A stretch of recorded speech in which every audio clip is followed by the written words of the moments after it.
Hi guys, कैसे हैं आप सब लोग। उम्मीद करता हूँ बहुत अच्छे होंगे। तो आज मैं आपको लेके चलता हूँ वीज़ा एक्सटेंशन के प्रोसेस में।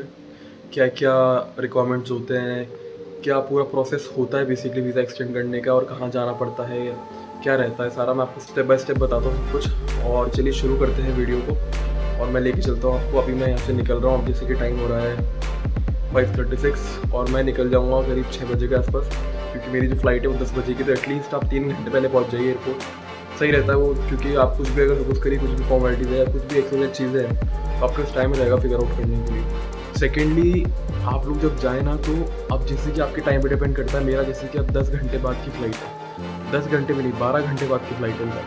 अब जैसे अभी मेरी फ़्लाइट है 10:25 की, दुबई से कुवैत। फिर कुवैत से दुबई मेरी फ़्लाइट है शायद, जितना मुझे याद है, 11 बजे के आसपास। तो वही 12-13 घंटे के आसपास हो गए। अब वहाँ पे आप 13 घंटे रहेंगे तो भूख लगेगी, प्यास भी लगेगी। फॉर दैट आप लोग थोड़ा कुछ भी आपके हिसाब से, अगर फ्रूट्स चाहें तो फ्रूट्स, या फिर कुछ भी छोटा सा होता है ना, क्योंकि आपके मतलब खाने के लिए कुछ भी आप कैरी कर सकते हैं। अगर मैंने तो जैसे कि सैंडविच बनाए जो कि ईजी टू मेक थे और ईजी टू ईट थे, हाथ भी गंदे नहीं होते उसमें। तो ये चीज़ है। बाकी आपके ऊपर डिपेंड करता है। तो कुछ भी आप फूड कैरी करिएगा जिससे कि वहाँ पे आपको खरीदना नहीं पड़े, क्योंकि वहाँ पे बहुत एक्सपेंसिव होता है। अब जैसे डिफरेंट डिफरेंट एयरपोर्ट्स आते हैं। मेरा कुवैत आया, तो मेरा जो कुवैत का जो दिनार है उतना एक्सपेंसिव है आई गेस। वहाँ का एक, और इंडिया का 270 रुपीज़, जो कि बहुत एक्सपेंसिव है। तो वो थोड़ा मैनेज करने के लिए आपको फूड कैरी कर लेना ज़्यादा बेटर है। पानी कैरी कर लीजिए बस, दैट्स इट। और जितने टाइम का वेट रहेगा उस सबसे नेटफ्लिक्स वगैरह डाउनलोड कर लीजिए। और ये चीज़ है। बाकी चलिए करते हैं शुरू वीडियो को।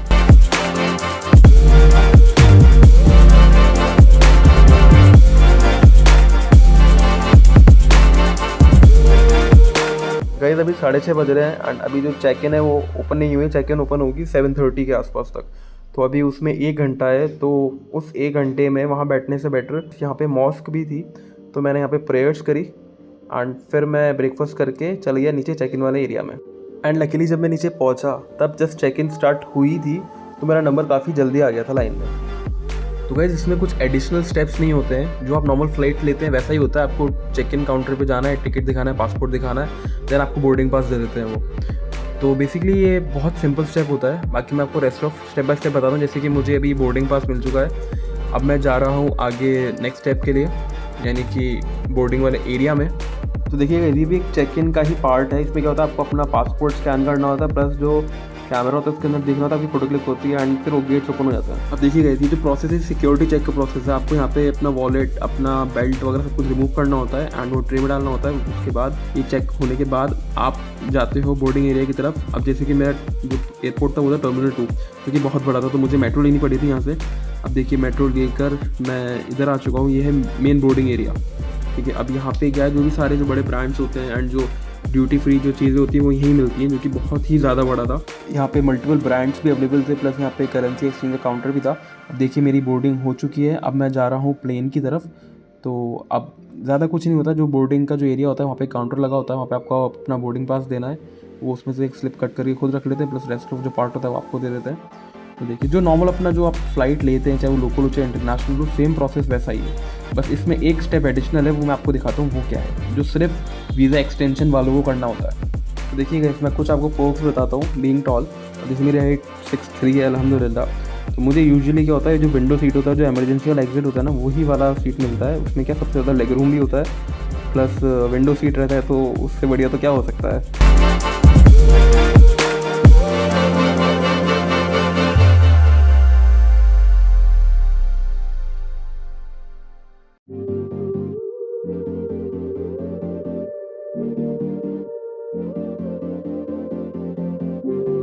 देखिए गाइस मैं कुवैत लैंड हो चुका हूँ। अब मैं जाता हूँ आगे नेक्स्ट स्टेप के लिए। अभी जो लाइन है सीधा एक काउंटर पे जाती है, जहाँ पे आपको पूछते हैं कि आप ट्रैवल कर रहे हो या वीज़ा एक्सटेंशन के लिए आए हो। That's it. वीज़ा एक्सटेंशन का आप जैसे उनको बोलोगे तो आपको वेटिंग एरिया की तरफ भेज देंगे। गाइस एक चीज़ का ध्यान रखिएगा, आप लोग जैसे ही एयरपोर्ट पे लैंड होते ही आप लोग अपना फ़ोन वाईफाई से कनेक्ट कर लीजिए एयरपोर्ट के। और कनेक्ट करते ही आपके पीआरओ या फिर जो बंदा भी आपका वीज़ा लगा रहा है उसको इन्फॉर्म कर दीजिए कि आप लैंड हो चुके हैं, जिससे कि उनके पास वीज़ा आते ही वो आपको वीज़ा फॉरवर्ड कर दें। अल्हम्दुलिल्लाह जब मैं लैंड हुआ मैंने उनको इन्फॉर्म किया, with in half an hour मेरा वीज़ा आ चुका था।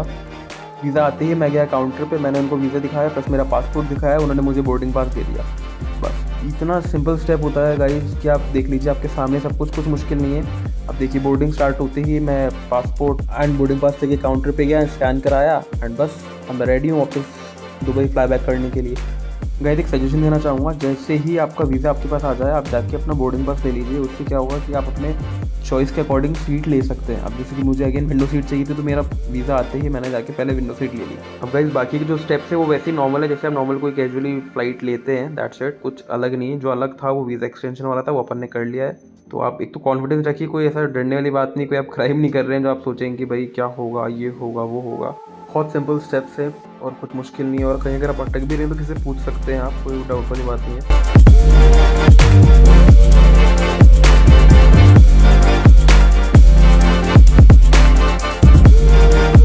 अब मैं आपको लैंड होने के बाद बताता हूँ कि उसके बाद क्या स्टेप मैंने फॉलो किए, जो कि वही नॉर्मल वाले होते हैं। बाकी अगर आप देख लीजिए जिससे आपके माइंड में क्लैरिटी रहे, आपको कोई डाउट नहीं आए। अब देखिए जैसे ही मैं लैंड हुआ फिर मैं आ गया इमिग्रेशन वाले एरिया में। अब देखिए सारे जो लाइन लगी हुई है, इसमें क्या होता है बेसिकली आपको जाना है अंदर।